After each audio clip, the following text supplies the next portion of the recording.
Okay, and I think we are live. Oh, wow. All right, there we go. All right. Well, a very happy Tuesday to everybody.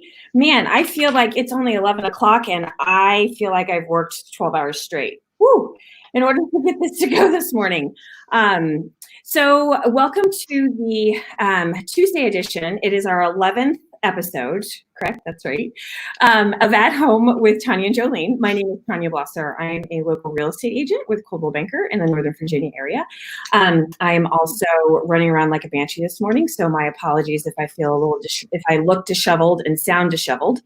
But I am with my lovely co-host, Jolene Moore. Hello, everybody. Happy Tuesday. So I'm Jolene Moore with Main Street Home Loans. And so I help clients with purchasing and refinancing their home to help them save money here in the Northern Virginia area. And today is my little one's fourth birthday. So we started that this morning with a Cookie Monster donut. Oh, that's such a great way to start off. Yeah, absolutely. Yeah.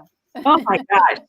Well, we have the privilege today to talk with Lenny Pinnix, and he is the Director of Inspections for Donofrio Associates, and they are a local and premier home inspection company here in the Northern Virginia market. So welcome. Yeah, thank you. Thank you, everybody. Thanks for tuning in. Yes, in such a small world as Tanya lined up to have Lenny come on, and then I realized Lenny is my client, so I absolutely helped him with purchasing and refinancing. That's right. So it's a small world. Isn't that so amazing? Oh my gosh. It's a small world. All of a sudden you start bumping into people that you forgot that you had some kind of connection with at some point, and they come back around.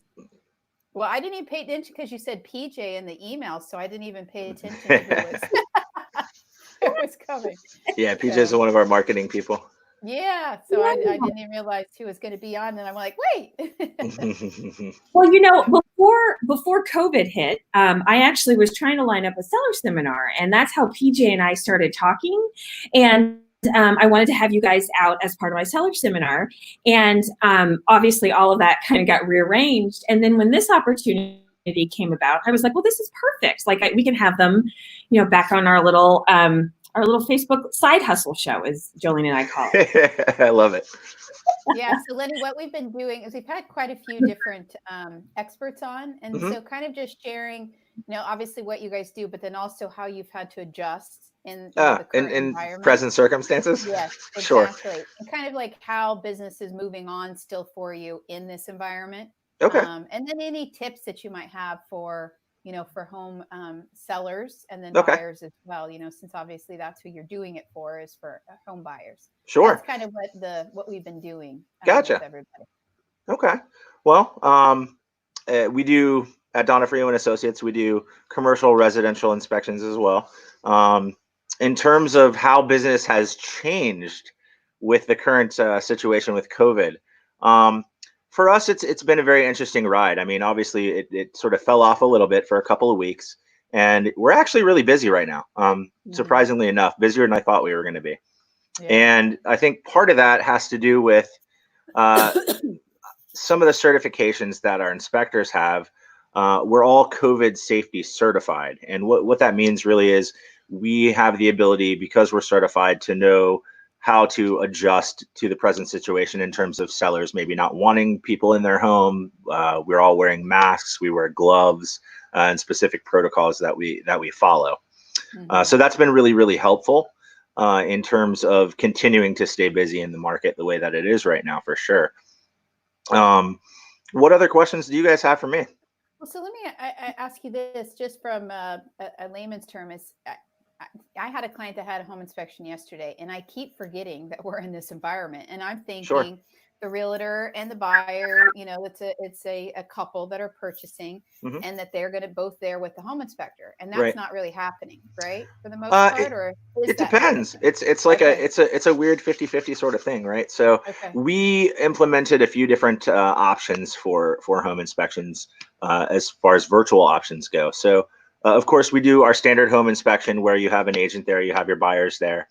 The other option, if people are feeling kind of iffy about being there, is we can go in with an agent, and either an agent can literally FaceTime as we're doing the inspection. So that's certainly an option as well.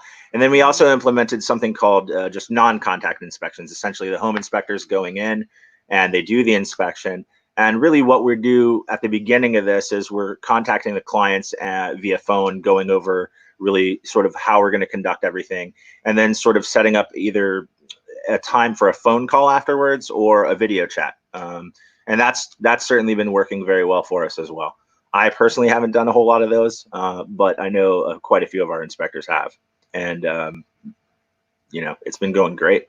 So have you gotten much pushback from the sellers, like to have only you, or to have, you know, multiple people in the home when you? We've had a couple, you know, there's been a couple of times where they really don't want anyone there, you know. Yeah. We also have a sort of a waiver that we send out as well in relation to COVID to sellers, which I think is also very helpful in terms of making them understand, you know, what can happen and what needs to happen in terms of making it a smooth process as well. I think there's only been really one time that someone has really not wanted anyone in the house, and that was just simply, okay, we're going to reschedule. Okay. Yeah. Okay. So, Lenny, you mentioned that all the inspectors are COVID certified, safety certified. Pardon me if I, you know, missed the what exactly does that mean?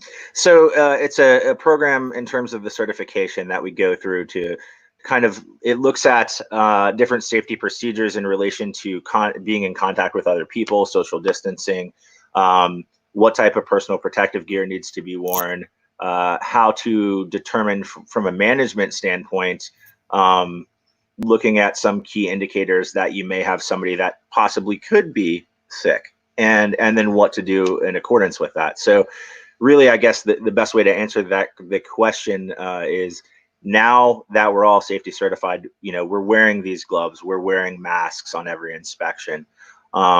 If an inspector were to feel sick or be running a fever for any reason, rather than still send them out there, we're literally just asking them to stay home. Okay, got it. So that's something that was put into place, like once this started happening, like who created that certification? So we're all certified through InterNACHI, which is the largest home inspector certification company in the world in terms of trade association. And they immediately put a certification process out there for that. And so once I saw it, I immediately had everybody take it. Okay. Oh, that's awesome. Yeah. I figured it would be super helpful. Yeah. Well, especially when you're trying to give the sellers some confidence about how you are running, you know, the inspection side and the safety, and you're taking safety first. I mean, I think I have that conversation. I'm sure you guys do too, which is, you know, safety is always paramount. Even though we are still allowed to do real estate here in the state of Virginia, safety is always first. And so I'm sure that probably on the other side with the seller to ensure that everyone is, you know, safety and health is paramount.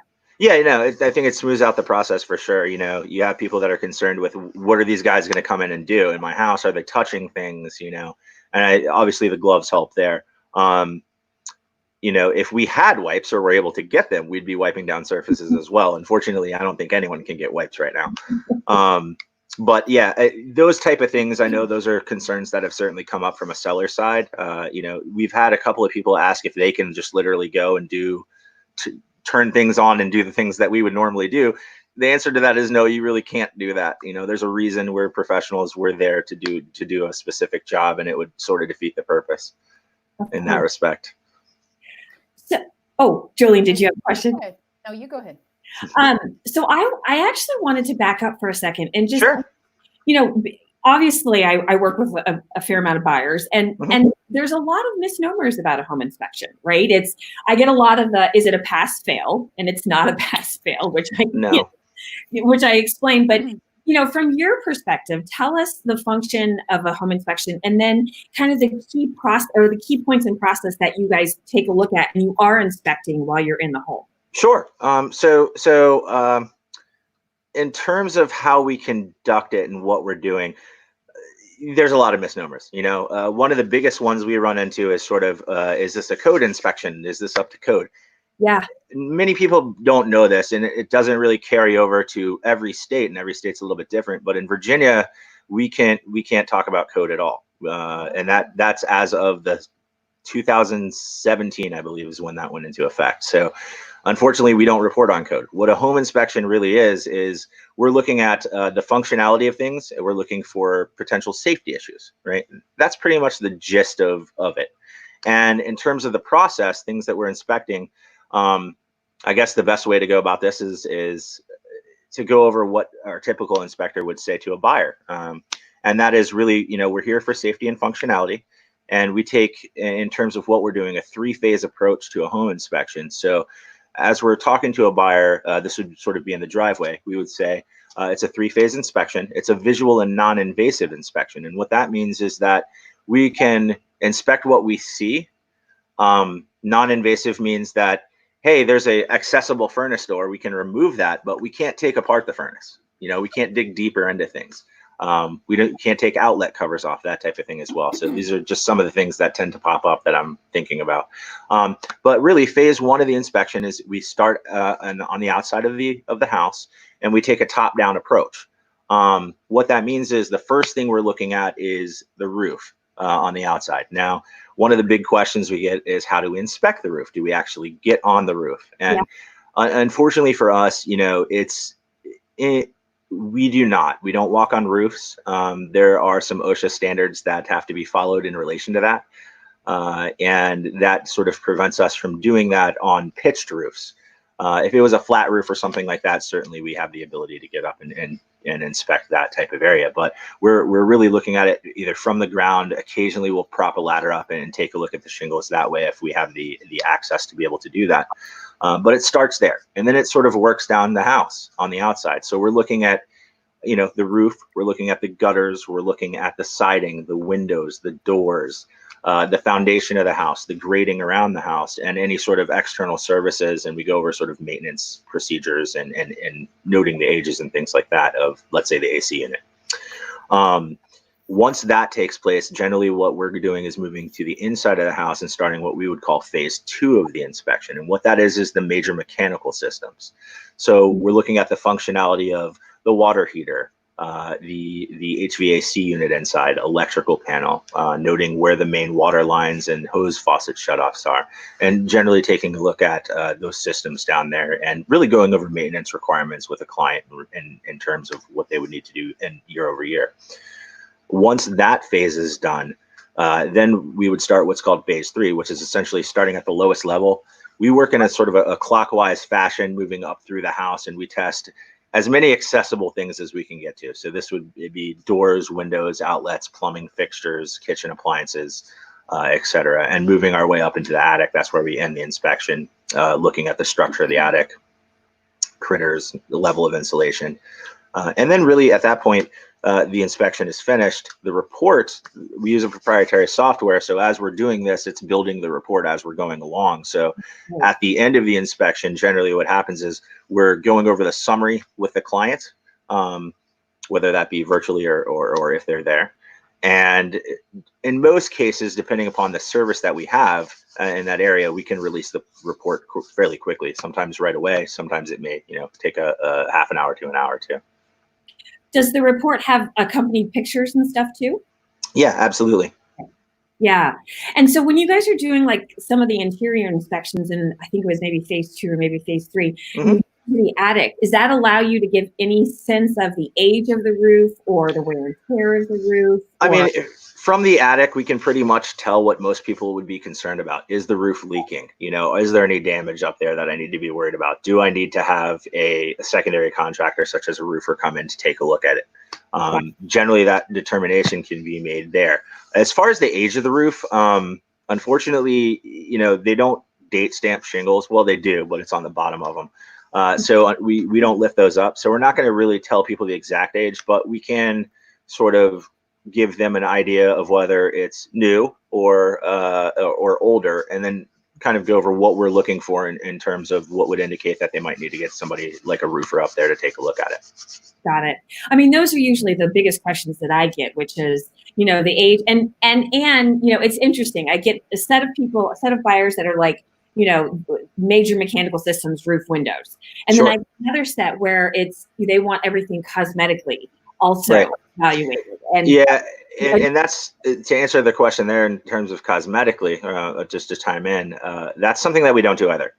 Cosmetic things are really not the reason that we're doing a home inspection. It's really for functionality of the major systems of the home, the overall condition of the property on the day of inspection, and sort of any safety issues as well. And so on your reporting side of it, are you guys identifying just the deficiencies, or are you giving recommendations and home maintenance tips as well? So at the very end of our report, there's a section which goes over all annual and biannual maintenance for the home. Oh, great. In terms of how we mark things, so we mark them 3 different ways. You have acceptable, that just means it works. You have defective, it's not working. And then you have that middle ground. The middle ground is what we call marginal, and typically what that ends up being is maintenance issues, or let's say, for instance, a water heater was 30 years old but working properly at the time of inspection. We're going to note that as marginal because it's something that's past its average life expectancy. Not to say that it's not working, but it's something that we would indicate may need to be monitored, and that would kind of dictate the marginal rating. Okay. In terms of recommendations, we generally don't make recommendations specifically for like a particular contractor, let's say, but we will, make a recommendation that, hey, this needs to be looked at by a licensed contractor to determine what the repair is or something like that. Okay. So how did they get the report these days? I remember I haven't bought a home for 15 years. So there's this big, huge book. Is it still Yeah, the book, no, it's not. It's not still a book for us. We used to do that. Now it's just an HTML link. So once the report is complete, it goes out via an email. Also, there's some tools for agents as well in there. So it enables them to pull our specific text out, or create a sort of an addition to an addendum, which would give pictures and repair requests and things like that.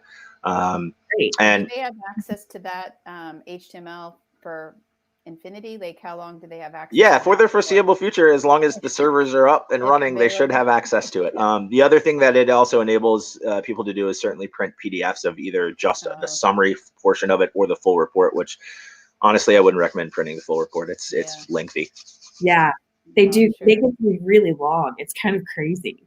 Oh, yeah. Think about that book when you used to get that book. That's why it Oh, took yeah. so long to get it. Little binder or big binder, shall we say? A binder with the tabs. Yeah. I think I have one of those. That's Sorry, like my daughter. You You do. Somebody's popular over there. Oh my goodness, it's my daughter. Yes, she is relentless. She knows how to I have one of those as well. Oh my goodness gracious. Me like going back and forth trying to mute her. So what about I call it the chemical side, but what about the chemical side of home inspections as well? And primarily like radon and lead-based paint, or and that, god awful 4-letter word of mold.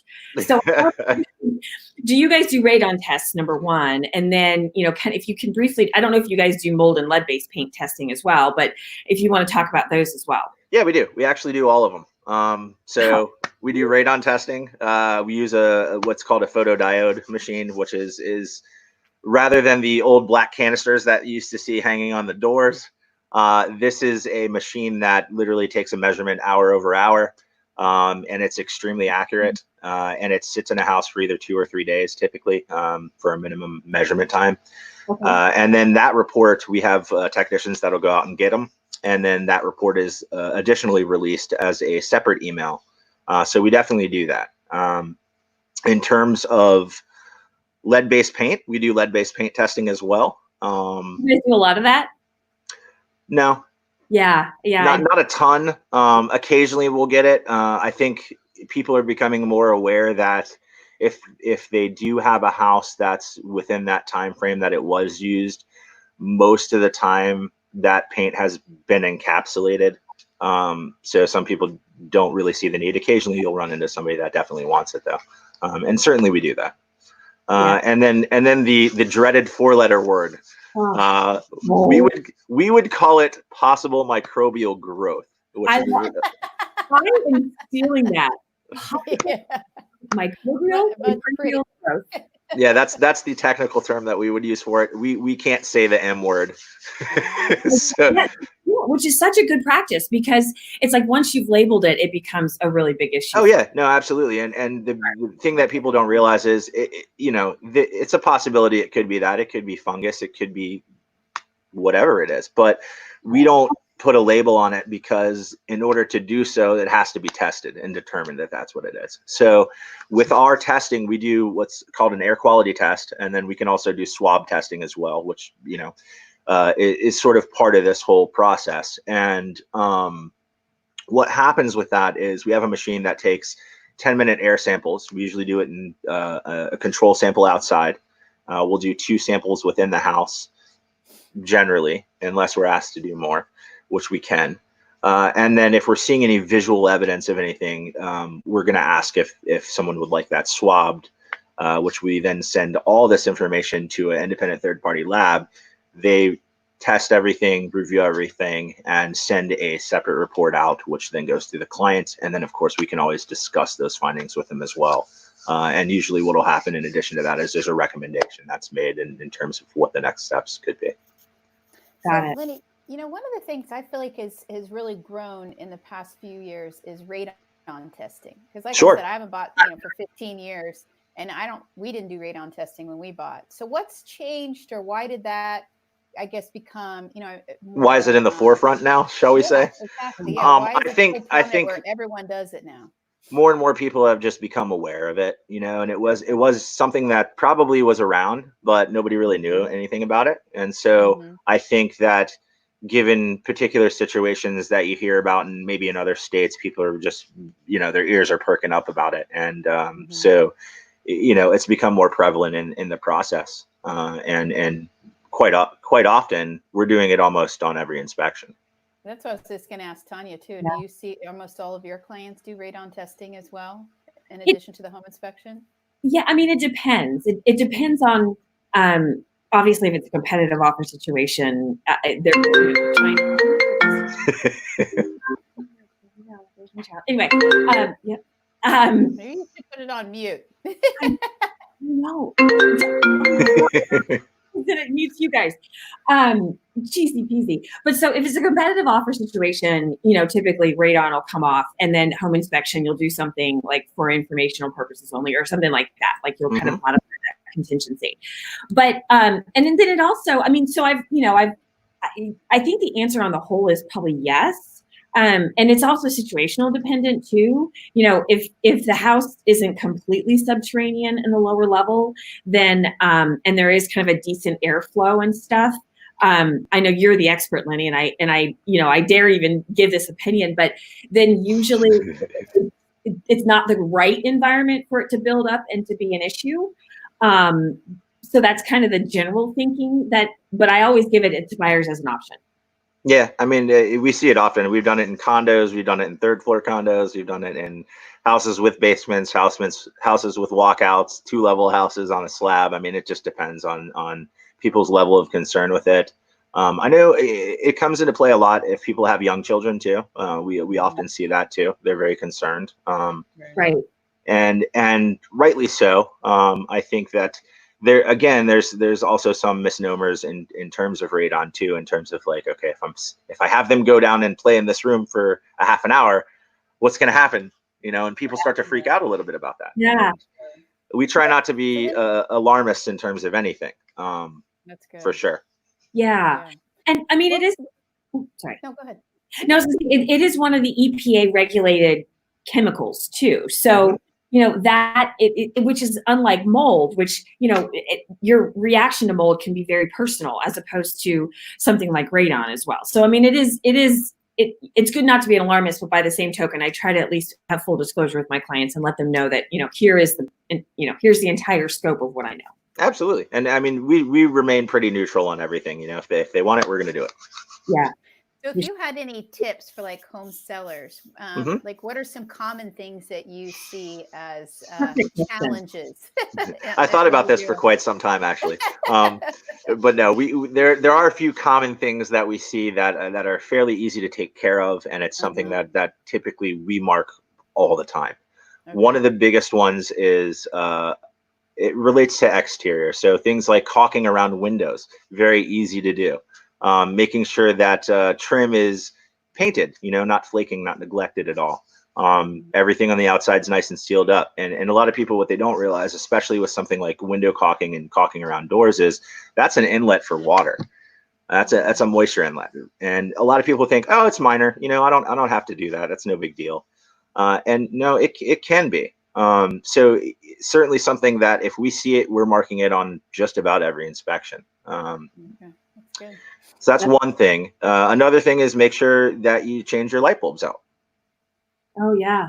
That everything works. Yeah. Because let's say we were to turn a light on and the bulb doesn't come on. We don't know if it's the bulb. We don't know if it's something more than the bulb, an issue. So that's another really good, easy tip. And then just make sure everything's accessible for the inspector. We run things like your washing machine and dryer. So make sure that your clothes are out of the washing machine and dryer. We see that a lot too. Make sure that we have access to things like the furnace to be able to stand in front of it and have enough space to remove the door and kind of take a look at it. Or the electrical panel is another one that a lot of times we'll see shelving in front of. One of the big things with us is that we are not allowed to touch other people's things. So we can't just simply move large pieces of furniture out of the way to get to something.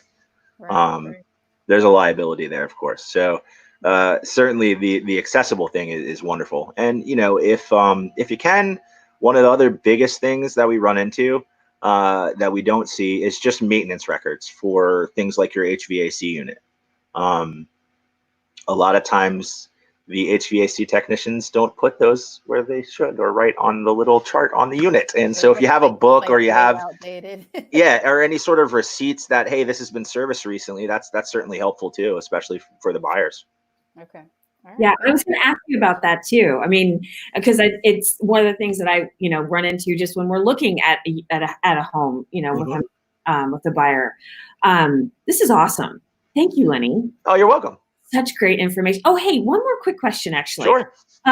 Is there one, I don't know, major mechanical system that you guys typically are finding as a problem in home inspections? Or is there kind of like, what is your top one or two things that you're seeing on a consistent basis? Or is mechanical wise, or just overall? Maybe just overall. So I guess some of the biggest things that we commonly see that are issues, we'll start with the attic and kind of work our way down. So uneven insulation in an attic can be a pretty big issue. Not a lot of people go into their attic. So if anyone's been up there moving stuff around or anything, like service people, a lot of times you don't know. That would be something that we mark, and that can certainly affect the whole housing envelope in terms of its efficiency. Also, if you haven't gone into your attic, take a peek up there, because you may be able to determine if there's any sort of moisture staining up there, which is something that we see often, and that can be addressed very, very easily early on. Coming down from that area, one of the other things that I think can be a major issue revolves around mechanical systems, and that's really just older systems, neglected systems that haven't been serviced. A lot of people don't think about it, that they might not have the time to do it, and they don't think about it. But it's super important to do that, because it allows someone coming in and seeing that house to know that, hey, this has been serviced, it's working and functioning properly, and hey, maybe there's a receipt here. But we do see a lot of issues with heating systems, cooling systems in a house. The other thing would be foundations. Yeah. And a lot of people are really concerned about cracking foundations, structural issues, that type of thing. We do see that a lot. Some of them are very, very minute, and I don't think people realize or have researched enough to know what they should or shouldn't be freaking out about. And some people have, and that's great. Right. But we do see a lot of issues with foundations, especially in older homes, I think, places with crawl spaces, for instance, where maybe no one's ever been down there in a long time, and there ends up being issues there. So, roof, major mechanical systems, foundations are kind of the big three things, I would say, that we can see issues with that are a little more costly. And we do have an aging housing population, like the age of houses, I should say. Sure. are dated in a lot of the areas. I mean, I run into crawl spaces and foundation stuff all the time because primarily I'm on like the east side of 395 and 95, which is Yep. a lot of older architecture, Sure. crawl spaces and lots of that stuff. Mm-hmm. But yeah, so I mean, that's interesting. Yeah, and I think to be ahead of that from a home maintenance standpoint and from a seller standpoint, to be ahead of that and know what that looks like prior to put yourself on the market is really, it's a smart thing. Yeah, for sure. And one other thing I can say that we do is we do inspections, like pre-listing inspections as well. So if a seller's looking at selling their house, we can come in ahead of that and kind of do a home inspection there, and that at least gives them an idea of what's going on or things that may pop up in an additional home inspection that might happen once they put it on the market. That's awesome. I think certain crawl spaces would be like your least favorite place to go. Yeah. I'm like, who knows what animal or what might be. Yeah, you never know. I mean, and if one thing I will say, is if it's ever felt like there might be any sort of safety issue in a crawl space, we're probably going to tell you we're not going to go in there. Yeah. So, but yeah, they can be a bear, so to speak. Yeah.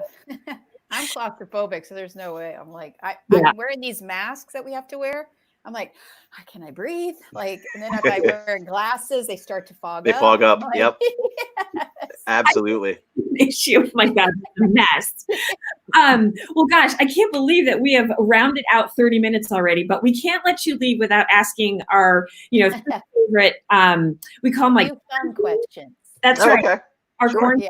So you go for it. All right. So Lenny, we just asked a few questions about like kind of binging things you're doing right now. So is there a certain show that you're binging right now, or something that you're watching? I'm trying to think if there's something specific that we're binging right now here. No, honestly, we're remodeling a bathroom.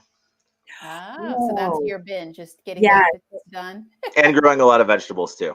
Yeah. Yeah, it's so funny. We're not remodeling a bathroom, but we're certainly doing the growing vegetables bit.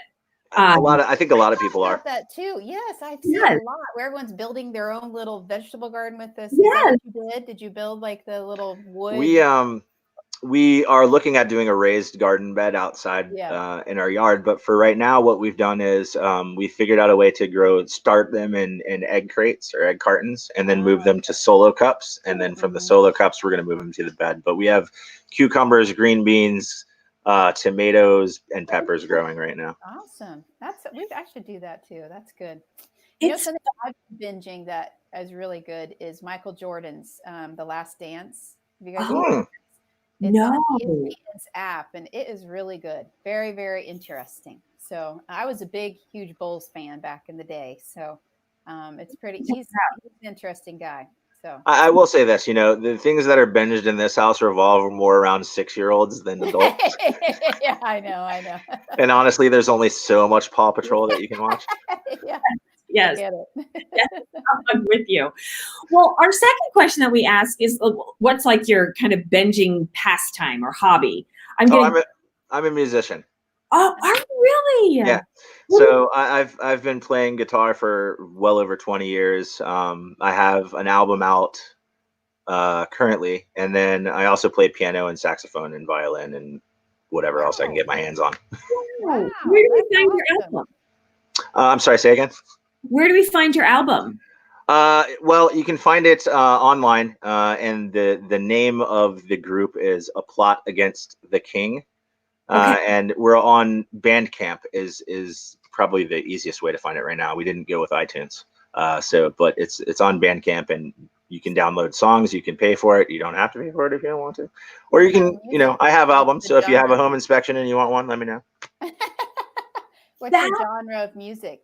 That's a hard thing to describe. So it's acoustic guitar instrumental. So it's myself and another guy that plays acoustic. And then we integrate things like orchestral sounds in with it. So you may hear cellos or violins or wind or, a multitude of different things. And we played out live. So we figured out a way to actually literally be able to trigger those different sounds and things to happen as we were playing the music on the guitars. That's amazing. Wow. That's so cool. Yeah, it's pretty neat. I'm going to definitely check it out. That is awesome. So do you have a soundproof room in your house? Nope. Haven't gotten there yet. All right. So our last and final question is, what are you binging eating wise? And it doesn't have to be like a sugary sweetness. I think everyone kind of tends to think that question, or that's where we're kind of heading with it. But what are you eating now that, your quarantine 15 is 15 pounds? Cheetos. Cheetos. know. I'm a salty snack person, so. I mean, I can go through a family-sized bag of Cheetos myself pretty quickly. So there's that. Other than that, we've actually been pretty healthy aside from that. So we're doing a lot of fresh organic kind of foods. That's good. A lot of grilling, actually. So pork loins and steaks and things like that. Oh, wow. Oh, my Very God. nice. And Very you have fresh vegetables with it, too. So, Yeah. That's right. well, thanks, Lenny, so much for joining us. I know this started off a little rough. I appreciate you hanging in with me and trying to solve our technical issues, but It's all technology. There's always going to be some sort of issue, no matter what. So, luckily everything's smoothed out. It's great. Thanks for having me. It was a pleasure. I had a great time talking to y'all. Yes, good to see you. And tell Christina hi. And I will. share Actually, those I'll walk up and tell her hi in a minute. That's the good thing. all right, well, Lenny, you have a great day, and you All right. and we'll see Hey guys, you have a wonderful day too. All right. Thanks. All right. Bye-bye. Bye. Bye-bye.